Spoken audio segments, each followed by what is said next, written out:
আমি আপনাদেরকে একজন সফল ব্যক্তি সম্পর্কে বলতেছি। জুলাইবিস রাদিয়াল্লাহু আনহু ছিলেন কালো মানুষ। কেমন? একটু কালো, যে খুব উচ্চ বংশের না, ঠিক আছে, খুব উচ্চ বংশের না, খুব সুদর্শন না, খুব লম্বা না, খাটো টাইপের মানুষ, একটু বেটে টাইপের মানুষ। টাকা পয়সা একদমই নাই, একদমই টাকা পয়সা নাই, বংশমর্যাদা এই সব দিক থেকে তাকে আন্ডার স্টেমেট করা হয় আর কি। এমনকি ফিজিক্যাল স্ট্রাকচারও তারা আমাদের অনেকের মধ্যে সুদর্শন। তার অবস্থা কেমন? নবী সাল্লাল্লাহু আলাইহি ওয়াসাল্লামের সাহাবীরা অন্য হাদিস থেকে বলেছেন যে নবী সাল্লাল্লাহু আলাইহি ওয়াসাল্লাম মসজিদে যেতেন, মদিনায় মসজিদ নববীতে যেতেন, রাস্তার পাশে তিনি পড়ে থাকতেন। ধরেন আমরা মসজিদে হেঁটে আসতেছি, রাস্তার পাশে একজন বসে আছেন, গায়ের জামা কাপড় খুব একটা উন্নত না, ছেঁড়া, তাসবিহ নিয়ে জিকির করতেছেন। আপনি কি খুব ফোকাস করবেন তার দিকে? করবেন না। কিন্তু মানুষ তার দিকে ফোকাস করে না খুব একটা, যাওয়া আসা করে, সে পড়ে থাকে। কেউ খাবার দিলে খায়, না দিলে খায় না। এইভাবেই তার দিন যাচ্ছে। কোথাকার ঘটনা এটা? মদিনায়, মানে হিজরতের পরের ঘটনা। সাহাবীর নাম জুলাইবিস রাদিয়াল্লাহু আনহু।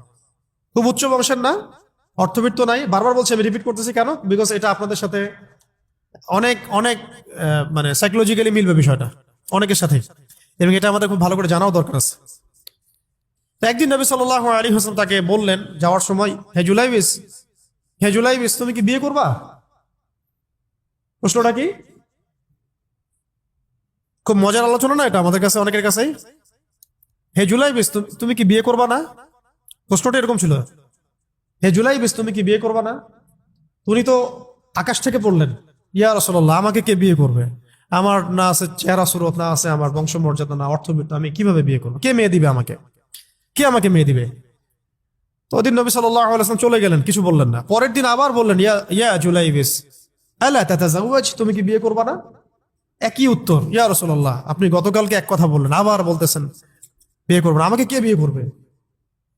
তৃতীয় দিন নবী সাল্লাল্লাহু আলাইহি ওয়াসাল্লাম আবার বললেন, আলা তাতাজাওয়াজ ইয়া জুলাইবিস, তুমি কি বিয়ে করবে না হে জুলাইবিস? তিনি এবার বলছেন, আপনি কি আমার সাথে রসিকতা করতেছেন? আমাকে কে বিয়ে করবে? তো নবী সাল্লাল্লাহু আলাইহি ওয়াসাল্লাম বললেন যে অমুক আনসারী সাহাবীর বাসায় যাও। অমুক আনসারী সাহাবীর বাসায়, আনসারী সাহাবী কারা? যারা মুহাজির সাহাবীদেরকে আশ্রয় দিয়েছেন। অমুক আনসারী সাহাবীর বাসায় যাও, সেখানে একজন বিবাহযোগ্য নারী আছে, মেয়ে আছে, তাকে গিয়ে বলো যে আমি রাসূল সাল্লাল্লাহু আলাইহি ওয়াসাল্লামের পক্ষ থেকে আমার বিয়ের প্রস্তাব নিয়ে আসছি।